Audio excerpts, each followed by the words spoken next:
Aleena Francis, Nayana, കോയന, പിന്നെ മാളു, മാളവിക, എന്തോന്നാണ് ഇതൊക്കെ? അതാണ് ഇതൊക്കെ ആരാടാ?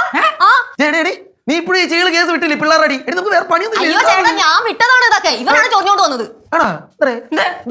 മക്കളെടാ കേശു ഒന്ന് പോടാ, അമ്മയ്ക്കൂടെ പണിയുണ്ട്. വെറുതെ എന്നെ ദേഷ്യം പിടിപ്പിക്കല്ലേ, പോ. ആ കമാൻഡിൻ ചീഫ് വന്നിട്ടുണ്ട്. അയ്യോ നമ്മൾ വേറെ കാഴ്ചക്കാരെ, നിങ്ങൾ നടക്കട്ടെ, നമ്മൾ കണ്ടോണ്ടിരിക്കാം. കേശു ഭായ് തും ജാ, വെറുതെ നിന്റെ അനിയത്തി റൂമിൽ നീ തോറ്റു. Go man go. കുറെ നേരം ഒരു കാര്യം ചെയ്യും. നിങ്ങൾക്ക് ആരൊക്കെ എന്തൊക്കെ പറയാനുണ്ടെന്ന് വെച്ചാൽ പറ, എനിക്ക് തിരിച്ചു പറയാൻ പറ്റും. ഞാനും നോക്കട്ടെ. ഞാൻ പറയാടാ, ഞാൻ പറയാം. ഇപ്പൊ ഞാൻ നിന്റെ അടുത്ത് ചോദിക്കാണ്, ശിവേനയാണ് മാളവികനാണ് കൂടുതൽ ഇഷ്ടം. പക്ഷെ നീ പറയും ശിവേനയാണ്. ശരി, സമ്മതിച്ചു, നിനക്ക് മാളവികയുടെ ഒന്നും ഇഷ്ടമില്ല. പക്ഷെ എന്തോ ഒരു ഇഷ്ടമുണ്ട് താനും. പക്ഷെ ആ ഇഷ്ടമല്ല ശിവയുടെ ഉള്ളതെന്ന് താനും. ചേട്ടൻ ചോദിച്ച ഇതേ ചോദ്യം ശിവയുടെയും മാളവികയുടെ മുമ്പിൽ വെച്ച് ചോദിച്ചാണല്ലോ, കേശുവെ നിന്നെ മുട്ടടിക്കും. പിന്നെ ഞങ്ങൾ ഇതൊക്കെ ഇവിടെ ചർച്ച ചെയ്യും. അത് നിനക്ക് വലിയ പ്രശ്നം. അതുകൊണ്ടാണ് ഞാനൊക്കെ മിണ്ടാതിരിക്കുന്നത്. ഞാൻ ഒരു കാര്യം ചോദിട്ടാ, ഈ നാട്ടിൽ കണ്ട പെണ്ണുങ്ങളെ പനി പറഞ്ഞു വീട്ടിൽ എന്തിനാ? അച്ഛൻ ഞങ്ങളല്ല, അച്ഛൻ ഇവരാണ് തുടങ്ങി വെച്ചത്. നിന്ന് വേർക്കാതെ പോളേ, നീ പോകാതെ നോക്കി. നീ ഞാൻ